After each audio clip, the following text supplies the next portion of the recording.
Kátia vai iniciar? Você, Solano? Boa tarde, gente. Meu nome é Gilberto Solano. A gente já está falando uns dois encontros, esse é o terceiro, sobre o transtorno afetivo bipolar. E a gente está falando, então, das comorbidades, para fins da avaliação do transtorno. Você pode passar, Dani, por favor? Sim. Então a gente viu o TAB com comorbidades de ansiedade, da depressão, do TEA, né, do TDAH, com transtornos psicóticos, principalmente esquizofrenia, o transtorno borderline, uma comorbidade muito alta, os transtornos de comportamento disruptivo, né? Pode passar, por favor. Então, a linha que a gente sempre segue para poder fazer o diagnóstico de transtorno mental é o DSM-5, né? Que a gente está nessa versão aí, DSM-5-TR. O CID-11 é um outro manual de diagnóstico, só que a gente, no Brasil, nós ainda estamos utilizando o 10, apesar de o 11 já estar há algum tempo sendo utilizado nos outros países. Pode passar, por favor. Bom, então a gente já tinha visto, só para relembrar, né, as comorbidades, as condições comórbidas, e vamos ver então a prevalecência e as características e as implicações clínicas disso, bem como as ferramentas de avaliação que são sugeridas.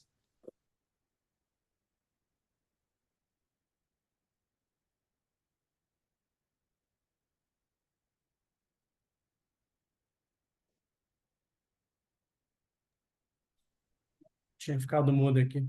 Ele é altamente comum, né? E frequentemente ele antecede, né? O transtorno de ansiedade, ele antecede, ele vem antes do transtorno bipolar. E a prevalência da TAG, né? Do transtorno do pânico, do transtorno de ansiedade generalizada, da fobia social, isso é muito comum aparecer como comorbidade no transtorno bipolar. Outra comorbidade muito frequente é o transtorno do estresse pós-traumático, TEPT, né? Então, por que que isso ocorre? O que você percebe nesses pacientes é que ou apresenta já algum trauma ou ele cria algum trauma, né? E esses fatores são compartilhados, né?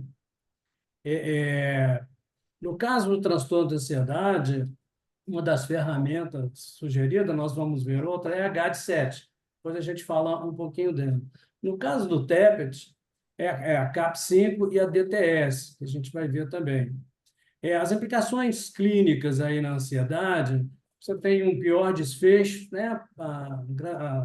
Uma maior gravidade da doença, um aumento no risco de suicídio, e presença de características mistas no transtorno. Já o TEPT, você tem um problema da perturbação do sono, o isolamento social e agravamento dos sintomas depressivos. Também a comorbidade muito grande com o transtorno, tá aparecendo umas telinhas, com o TOC, onde a gente tem algumas prevalências e características, né, de obsessões sexuais, religiosas, isso é muito comum. E a ferramenta sugerida é a Y-Box, que a gente vai ver mais na frente. Transtorno de déficit de atenção também tem uma alta comorbidade, né? Esse transtorno TDAH, ele acaba associando com o transtorno do uso de substância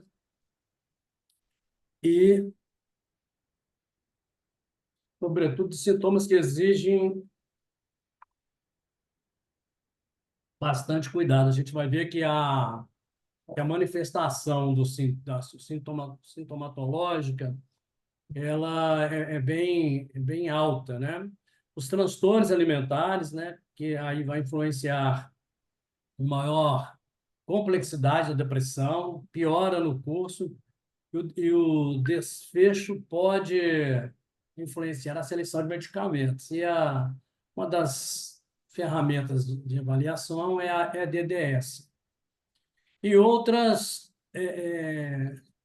condições e vícios, né, comportamentais. Por exemplo, tics são muito comuns, né? Transtorno depressivo maior, né? Muito frequente no transtorno bipolar tipo 2. Pode passar, por favor, Dani.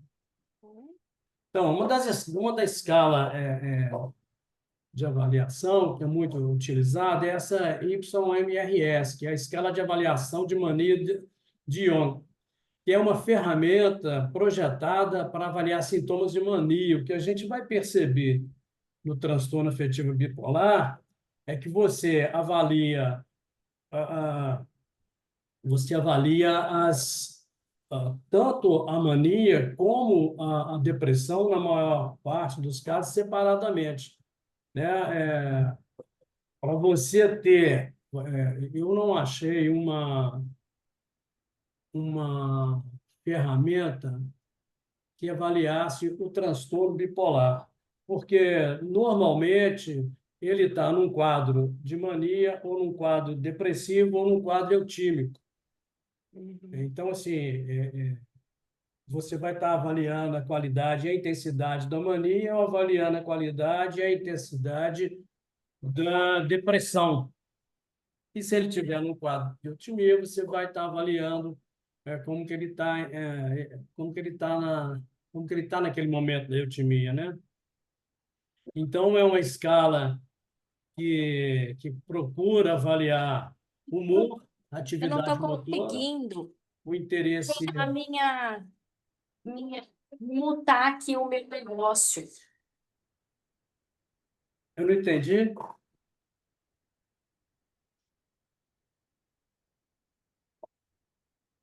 Bom, então ele avalia humor, atividade motora, interesse sexual, sono, a irritabilidade do paciente, o discurso, né? O conteúdo do pensamento, se ele está com o pensamento preservado, se ele está com o pensamento alterado, e avalia também o comportamento disruptivo, agressivo, a aparência e o insight que o paciente dá para a gente. Pode passar, Dani, por favor? Então, foram desenvolvidas, essa é uma das mais importantes, mas tem outras, né? Foram desenvolvidas várias entrevistas semi-estruturadas para avaliar o transtorno em adulto, né?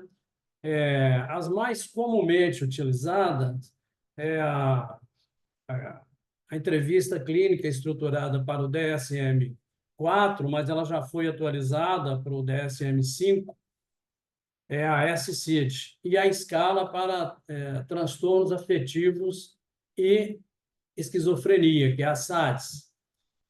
Então, o SCID e a SADS, eles fornecem uma sondagem através de entrevista de eliminar de sintomas e informações sobre critérios de exclusão, seja as condições farmacológicas, né, médicas, que podem induzir a mania. Então, aí dá para você, através dessa sondagem, para você poder fazer o pensar, né, na exclusão dessas condições, né, farmacológicas. Então, se é uma condição farmacológica que está alterando esse quadro de mania, ou se é uma apresentação do próprio paciente, que é a questão da doença em si, né? Então, essas entrevistas que são estruturadas é um guia de entrevista que tende a observar os principais diagnósticos do DSM-5. Ela é muito grande, são várias escalas, né? Você tem escala para depressão, escala para mania, escala para eutimia, você tem várias escalas para toque. Então, ele pega o DSM e, dependendo do que você vai estar avaliando, você vai utilizar aquela determinada escala. Pode passar, Dani, por favor? Dani, pode passar? E a escala de autoavaliação de mania de Altman, né? Ele desenvolveu essa escala para avaliar a presença e avaliar a gravidade dos sintomas maníacos no indivíduo, né? Então, foi esse Eduardo Altman, por isso o nome da escala, né? É um método simples, onde os indivíduos relatam sintomas maníacos. Aí isso facilita o desenvolvimento do diagnóstico e o monitoramento do transtorno, né? Quando você está fazendo um acompanhamento. É, então, a SCIP, que é o protocolo de entrevista clínica sistemática, é bem utilizado em pesquisa. Então, ela tem três componentes: o componente de entrevista, né, que é um componente dimensional, componente etiológico e um componente de classificação do transtorno. E produz três categorias de dados clínicos, né? Classificação diagnóstica do transtorno psiquiátrico, os scores dimensionais e scores numéricos. Então, a gente tem uma quantidade grande de, de tabelas que, assim, eu até separei aí na apresentação, tabelas onde você vai, falando tabela, mas escalas, aonde você vai avaliar no quadro transtorno bipolar, você vai avaliar se ele está num quadro de mania, se ele está num quadro de depressão, e vai tentar fazer um diagnóstico diferencial entre os tipos de transtorno bipolar 1 e 2, tipo 1 e tipo 2, transtorno bipolar misto ou a distimia, né? O Dani, pode passar, por favor? Então, assim, são escalas que a gente até já viu em outros encontros, né? A escala de Hamilton, essa escala do Kudos, que avalia a gravidade da depressão. A Hamilton também avalia a gravidade. A Mathers, que avalia... Todas essas estão avaliando a gravidade. E o BDI, que avalia a sintomatologia, né, da intensidade dos sintomas. Se ele tá, e ele faz uma distinção entre leve, grave, entre leve, moderado e grave. Pode passar, por favor? Então, assim, de depressão, a gente tem muitas escalas, né? Normalmente, a escala que são mais avaliadas na clínica, a BDI, mas na pesquisa você tem todas essas outras que são todas baseadas no DSM-5 agora, né? Já H de 7, como a gente viu naquele quadro lá, é um questionário também de auto relato, que tem a finalidade de rastrear e avaliar os sintomas de ansiedade, a gravidade dos sintomas de ansiedade, especificamente do transtorno de ansiedade generalizada. A CAP-5, ela já tem, ela foi idealizada para fazer a rastreabilidade do transtorno do estresse pós-traumático, o TEPT, né? E a IBOC, que tá também naquele quadro, ela é o rastreio do transtorno obsessivo compulsivo, o TOC. Já a SRS, ela faz o rastreamento do transtorno do déficit de atenção com hiperatividade em adultos. Pode passar, por favor. Bom, além desses transtornos psiquiátricos, são comórbidos, né? Ou estão concomitantemente, ele se apresenta concomitantemente com o TAB. Nós temos também os transtornos físicos, por exemplo, a escala de avaliação de sintomas pré-menstruais e menstruais nas mulheres, né? Que a gente viu nos encontros passados, que isso é um fator de risco de desencadear o TAB em algumas mulheres. Risco cardiovascular, né? Que refere-se à probabilidade de desenvolver doenças cardiovasculares, como infarto e AVC. Então, tem volta só um pouquinho. Tem uma escala para avaliar isso, mas, normalmente, na clínica, pelo menos o que eu faço, é de indicar o cardiologista para que a pessoa faça os exames. Mesmo que ele entre aqui, que ele chegue aqui com sintomatologia de taquicardia ou bradicardia, mesmo que eu tenha ferramentas, eu sempre envio para o cardiologista, que é para evitar problemas maiores, né? Pode passar, Dani, por favor? Bom, isso aí é porque a comorbidade, e faz muita confusão na hora de fazer o diagnóstico diferencial entre o transtorno afetivo bipolar e o transtorno borderline, porque é uma prevalência muito grande, né? Cerca de 70% dos pacientes com transtorno bipolar apresenta traços do transtorno de personalidade borderline, e 20% desses pacientes apresenta todos os critérios. Então, é um, um diagnóstico muito difícil de fazer, né? Só um pouquinho, só uma coisinha. Olha, a avaliação da personalidade, ela deve ser feita em período de eutimia. Então, você tem que fazer isso em período de eutimia. Não dá para você fazer é, é, uma, uma avaliação de personalidade quando ele está no estado de relação, né, de mania, ou no estado depressivo. Pode passar, Dani, por favor. Pode passar essa também, que ficou.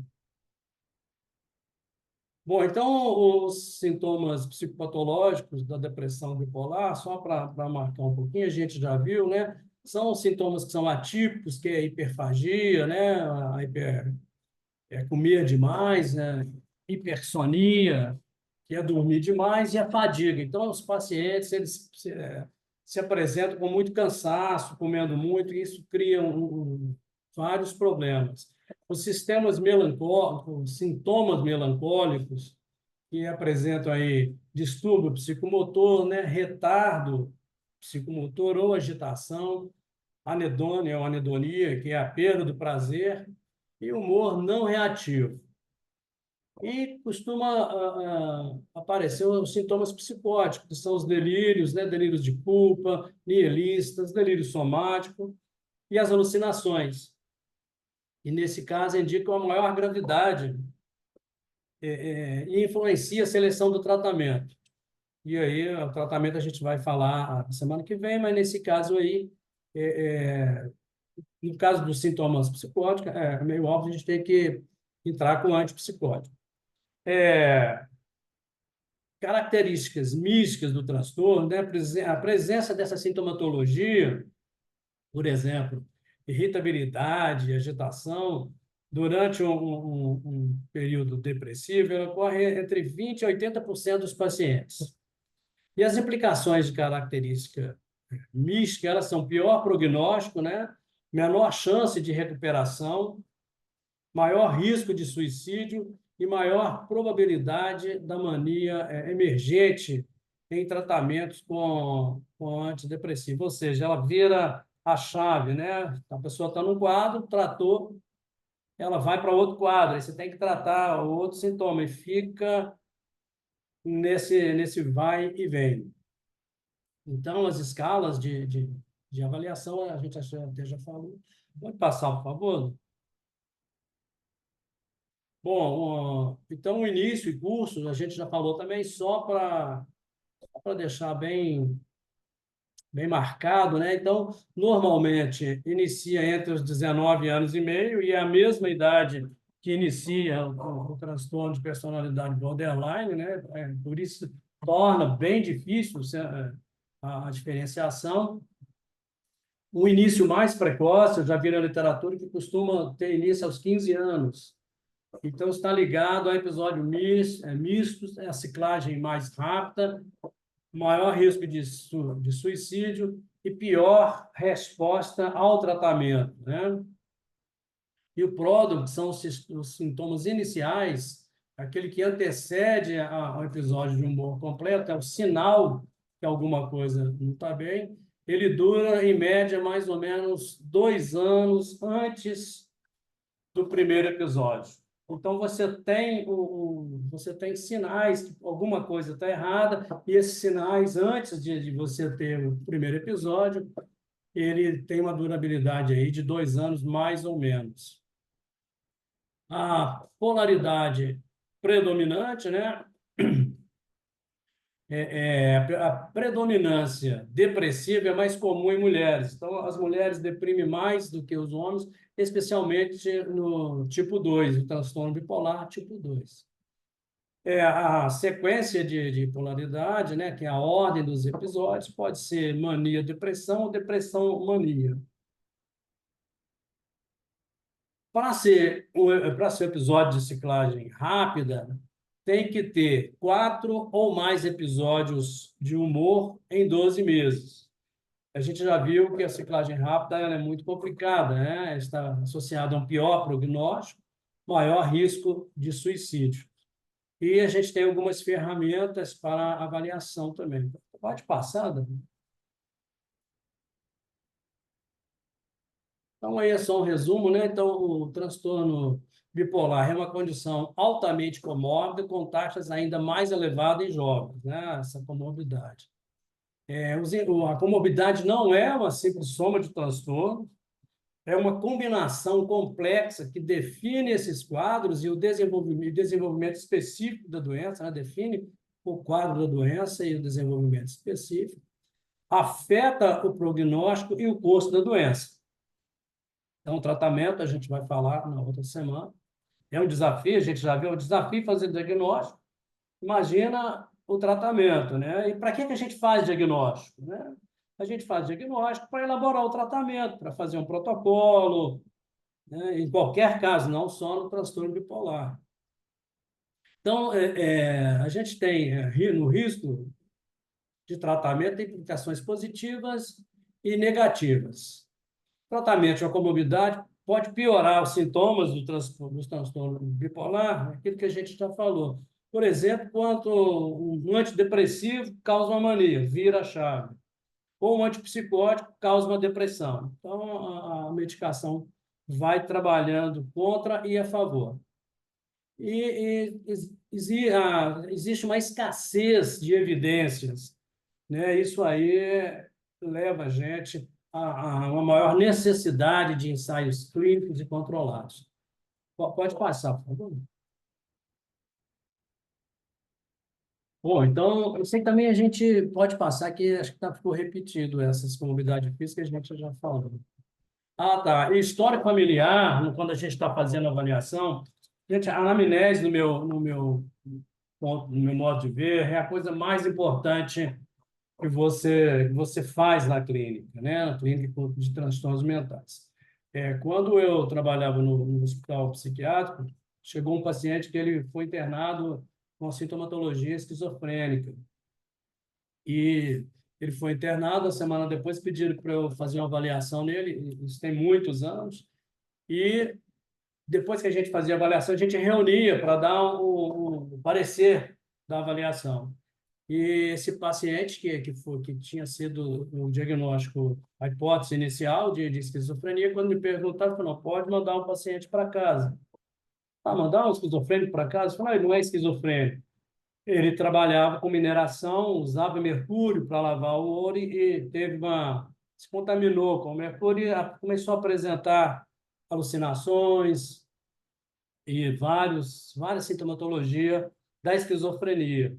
Então, com a anamnese, você já resolve muitos problemas, né? Então, no transtorno bipolar, por exemplo, ele é altamente hereditário. Cerca de 70% nos parentes de primeiro grau tem um risco de 8 a 10 vezes maior de desenvolver a doença. Então, tem alguém na família que tem o transtorno, já é um item que você precisa de levantar. O histórico da família, né, que é responsível lítico, né, alguém na família já usou o lítio e teve boa resposta, o risco de suicídio ele é significativamente maior onde você tem histórico de familiares que já tentaram suicídio. A avaliação clínica, né, rotineira do histórico familiar, ela normalmente é imprecisa. As pessoas não te dão as informações por vários motivos, por estigma, por vários motivos, elas nem sempre te passam toda a informação. Você tem que ficar ali minerando essas informações, né? Então, você tem que fazer um levantamento detalhado e ver os tratamentos como óbvios entre pais, irmãos, filhos, a família toda. E você também tem que avaliar a dinâmica familiar, né? Histórico familiar. Isso vai te permitir entender a dinâmica e o nível de apoio da família, que isso é muito importante para o doente. Para qualquer doente mental, o nível de apoio da família é importante, a prevenção de recaídas. Eu penso sempre que cada recaída que o paciente tem em determinado transtorno, ele baixa um nível na cognição, por exemplo. É, a prevalência e impacto, né? Abuso sexual, abuso físico, abuso verbal, né? A negligência são muito comuns em pacientes com transtorno bipolar. Então, a gravidade e o tipo desse abuso estão associados a um curso de doença mais complicado. É, e o que, a frequência de comorbidades, aí, ansiedade, o TUSO, o transtorno psicótico, o transtorno de pânico, mais episódios de ciclagem rápida, isso leva e a resistência ao tratamento, isso leva a uma piora do prognóstico. É meio óbvio, né? Então, essas experiências, Não, pode passar. Então, a gente tem que estar sempre tomando cuidado com o risco de suicídio, né? Nesse transtorno, é muito alto o número de tentativa de suicídio quando não observado, quando não tratado, quando não cuidado. Fatores de proteção, pode passar essa, que essa a gente vai falar no tratamento, Dani, por favor. Pode passar ela, Dani, por favor. Pode passar essa também, que vai para o tratamento. Bom, não, aí volta isso. Aí eu não estou vendo aqui em cima, deixa eu... Isso. Então, aqui são os critérios de como é feito a classificação diagnóstica para os transtornos afetivos, né? Que são comparados com as classes de doenças definidas neurobiologicamente. Então, como é que é feita a classificação diagnóstica convencional? Então, você tem ali Você vai pelos critérios diagnósticos para estão sobre assim, sintomas observáveis e episódios de humor, né?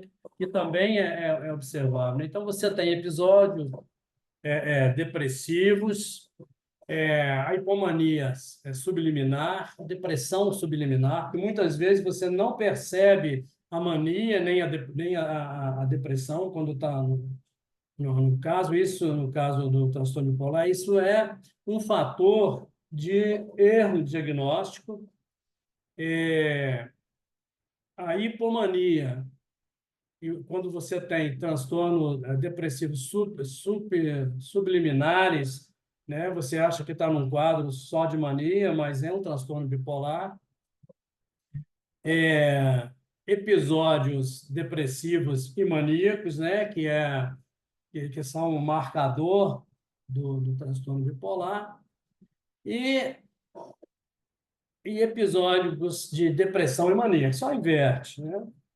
E aí tem uma nova sugestão de diagnóstico, mas isso ainda não está muito. Há uma tentativa, mas não está funcionando muito bem ainda, né? Que é ali, ó, você vai pegar esses quatro pontos, por exemplo, né? A dimensão comportamental, né? Com a dimensão do sintoma, a dimensão dos circuitos neurais, né? Com a medidas de atividades, medida de conectividade, medida de conectividade da substância branca, a dimensão molecular com medida de estresse oxidativo e as medidas genéticas, né? Os genéticos. Esses são as três classes que se propõem para fazer o diagnóstico, né? Então, nessas novas classes de transtornos afetivos, pode ser baseadas em bioassinaturas de dimensões patológicas, níveis genéticos, molecular, circuitos neurais e comportamental. O que acontece normalmente, né? Eu lembro de quando o pessoal chegou para mim no hospital e falou assim: agora a esquizofrenia está dominada, porque já foi separado o gene da esquizofrenia. Só que passou alguns meses, eu vi um livro, né, um artigo falando sobre um livro que chama A Terceira Hélice. Nesse livro, ele dizia o seguinte: o gene comporta de acordo com o meio. Então, em cada pessoa, aquele gene pode estar no lugar e não necessariamente iria desenvolver a esquizofrenia. Então, assim, não é uma coisa, um marcador fiel. Então, ele pode passar, por favor. Bom, como essas tentativas de desenvolver novos marcadores, né? O pessoal fez um exemplo, um teste que eu achei legal de trazer para a gente discutir. Então, nesse teste estava mapeando as respostas cerebrais durante a tomada de decisões em pacientes com mania, pacientes com depressão e pacientes saudáveis, né? Controles saudáveis, né? Então, tinha uma tela, passa, por favor, Dan. Então, é uma tela de computador e ali você tem os estímulos. Você esconde alguma coisa ali embaixo e a pessoa, ela... Então, ó, são informados que é uma ficha escondida aleatoriamente sobre uma das 6 caixas. Então, você tem 6 caixas naquela tela. E elas devem adivinhar se a ficha está escondida sobre uma caixa laranja ou azul para ganhar pontos. Então, a opção que é menos provável é a azul, nesse exemplo aí.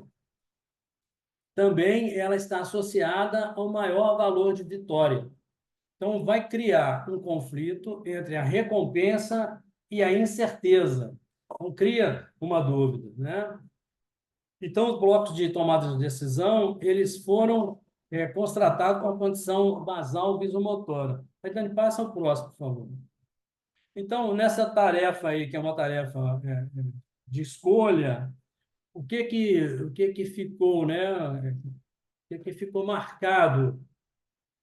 Então, no quadro B aí, você tem atividades durante a tomada de decisão em controles saudáveis. Olha a ativação do córtex dessa pessoa. Já no C, é essa ativação durante a tomada de decisão de pacientes com mania. No D, com transtorno depressivo maior. E no E, é áreas de maior atividade e controles saudáveis em relação a pacientes com mania. Foram as comparações que foram feitas. A gente consegue ver que há diferenças dos marcadores. Tá?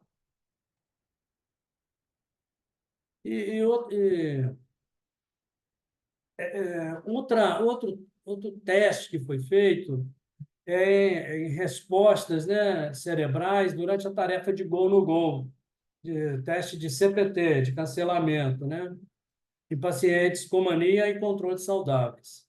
Então, essa de cima mostra uma área aí aumentada em pacientes em relação ao controle. Essa de cima são os pacientes saudáveis e a de baixo são os pacientes com mania. Então, você vê que há mais marcações no córtex de uma situação, há um aumento, né, em relação à tarefa. Bom, é isso, eu falei correndo porque começamos tarde.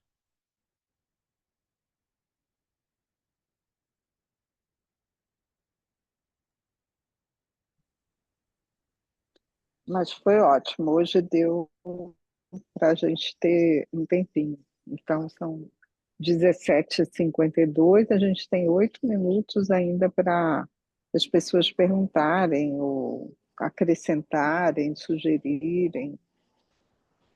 Eu acho muito importante a gente olhar para os instrumentos, né? E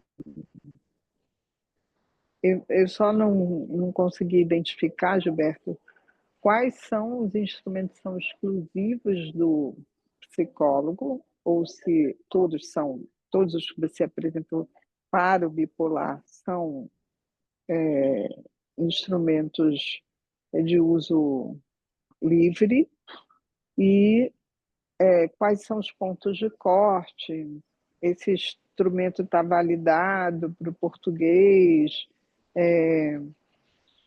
qual é a bandeira vermelha, né? E como você recomenda que pessoas que não são psicólogos e que teriam mais dificuldade para identificar, porque a gente viu que o diagnóstico diferencial é tão complexo, né? Quais são as bandeiras vermelhas para indicar procurar um tratamento mais especializado? A primeira ideia que citei, como eu falei, é na anamnese, né? Então, você fazer uma anamnese bem feita, porque você já consegue direcionar a sua avaliação. Já a partir da anamnese, você já conseguiria escolher as ferramentas. Mas tem umas que são mais indicativas no caso da pesquisa, por exemplo, a gente já falou aqui, quando estava estudando a depressão, né, a escala de Hamilton, a escala de Madras, né?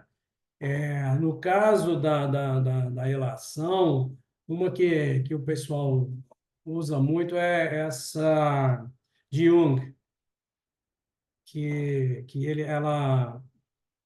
ela tem uma aceitabilidade maior e vou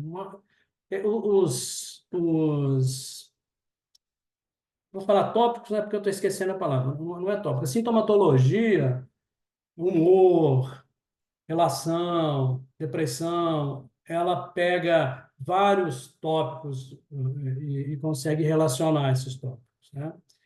E tem uma que é a SCRM, não vou lembrar o nome agora, mas SCIDS, que é uma que é baseada no DSM-5, no todo DSM-5. São várias subescalas, é uma escala com várias subescalas, e são livres, né?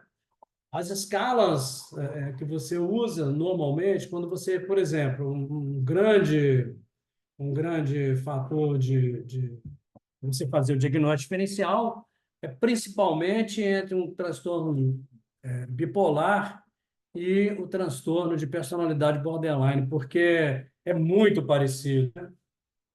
É, é, é, eu fui convidado na quarta-feira para participar de uma apresentação sobre o transtorno de personalidade borderline. E quando a psiquiatra estava falando do transtorno, eu comecei a falar, poxa, é quase 100% o, o afetivo bipolar, né? Então, tem que estar muito atento às manifestações, né? Essa mudança do humor, o que vai realmente fazer porque o personalidade borderline também ele tem a irritabilidade, que é comum na, no transtorno bipolar, que é comum também no transtorno depressivo. Então, assim, vai muito pela clínica, né? Pela observação clínica, pela experiência do paciente. A gente vê muito o diagnóstico, falar errado é meio estranho, né? Mas muito diagnóstico que não está de acordo com o transtorno. Mas quando é que você percebe isso? É na evolução. Quando você chega o paciente para você, transtorno bipolar, por exemplo, ou é toque. Aí, quando você vai acompanhando o paciente, que você começa a falar, não, isso aí não é toque, tem mais coisa aí. Então, numa avaliação rápida, só se a sintomatologia tiver muito clara. Não, Assim, mas então, Gilberto, o que eu fico pensando é assim, muitos, muitos diagnósticos são rápidos demais, né? A gente conhece psiquiatra que demora muito para chegar no diagnóstico. E às vezes aponta que é um transtorno depressivo, porque o paciente chega lá na fase depressiva e relata tudo o que a depressão apresenta, e o psiquiatra dá um antidepressivo, por exemplo. Pergunta se a pessoa tem outros momentos, mas na hora da depressão, como é autorrelato, a pessoa pode dizer, não, eu só sinto tristeza, desânimo, não tenho vontade de fazer coisas, durmo mais do que dormia, etc. E o psicólogo, o psiquiatra, vai receber um paciente com um diagnóstico de depressão e vai fazer um protocolo de depressão. E aí começa a apresentar a hipomania. Como que os profissionais podem identificar que o paciente já está virando? E aí poder interromper o protocolo, porque aí sim, num episódio de mania, eu acho que na virada, principalmente, é que a gente vê o risco do suicídio aumentar. E é muita responsabilidade para a gente ter recebido um paciente com diagnóstico de depressão, fazer protocolo de neuromodulação, por exemplo, para depressão, e o paciente, na verdade, não é um depressivo comum, e sim um bipolar. Quais são os sinais que a gente pode dizer, gente, hipomania começa a se manifestar na sua prática clínica, de que forma, que sinais a gente deve ficar atento para não estar comendo mosca aí? E também não é, é só para o Gilberto, né? É para a gente é, debater, todo mundo que tem experiência pode trocar. o que acontece, o que eu observo, por exemplo, o que a gente sempre fala de manifestações subliminares, né? Aquela manifestação, tem a manifestação, mas a pessoa não identifica aquilo como uma hipomania, por exemplo. Acontece muito na hipomania. Que a pessoa está rindo mais, tá falando mais, mas assim, parece que é coisa normal, né? ou a pessoa está um pouquinho mais agressiva, um pouquinho mais irritada, mas você não identifica aquilo como uma hipomania. Então, você tem que observar essas manifestações. A pessoa que chegou lá na sua clínica, no seu laboratório, que você está fazendo, vamos supor que você está fazendo um protocolo para testar protocolo, por exemplo, né, na pesquisa, e a pessoa chegou o termo alterado, né? Tá mais falante, está rindo mais. São essa sutileza que você tem que perceber. No caso, quando está virando, o pessoal começa, por exemplo, chega com sacolas, né? Pessoas que não têm o costume de fazer, de gastar muito dinheiro, de fazer muita compra, aí começa a chegar comprei isso, comprei aquilo, começa a te falar o que comprou, né? Essas viradas, você tem que ter esse feeling para observar. Não é muito difícil. E você desconfiando, você pode aplicar uma escala. Essa escala que eu falei de ontem, que eu não estou lembrando o nome dela todo, o que ela faz? Ela dá uma graduação da mania. De leve, tipo o BDI faz, só ele faz com a mania. É isso aí. E aí, gente, e vocês querem contribuir? Andréia, Ana, Dani? Ah, eu tô aprendendo aqui porque eu não entendo é nada de direito, né, como físio, mas a gente vai se apropriando aí dos conhecimentos. Fui ver a diferença de hipomania e mania que não estava tão claro para mim e, e muito obrigada, viu? A Ana ia falar, agora passa a palavra, Ana. Oi, Gilberto, tudo bem? É a minha primeira vez aqui no grupo. Eu sou fisioterapeuta de formação, aí pedi para a Kátia para acompanhar, porque tem aparecido aqui no consultório, né? Eu tenho uma clínica de neuromodulação aqui em São Paulo, e tem aparecido pacientes com essa questão, né, de saúde mental, então a gente precisa estudar mais. E eu tenho uma dúvida em particular, porque é uma questão pessoal, na verdade, né? Meu irmão é bipolar.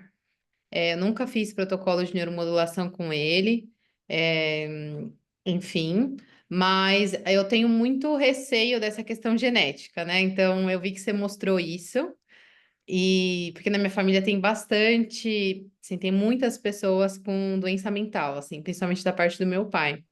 Ô, E, Dani, posso dar uma sugestão? Parar de gravar, porque aí pode expor pessoas. tá. Só um Claro, pouquinho, Aninha. eu faço um pause, né? É Isso. só dar um pause.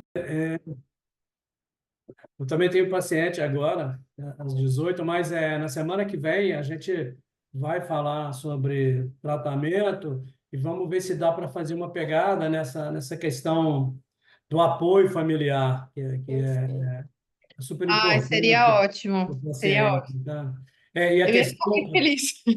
a questão genética, né, e hereditária não quer dizer que porque o pai tem, o filho vai ter, ou a mãe tem, o filho vai ter. Ela pode até ter, mas não se manifestar, né? Então, você tem a informação dentro de você, mas ela não desenvolveu.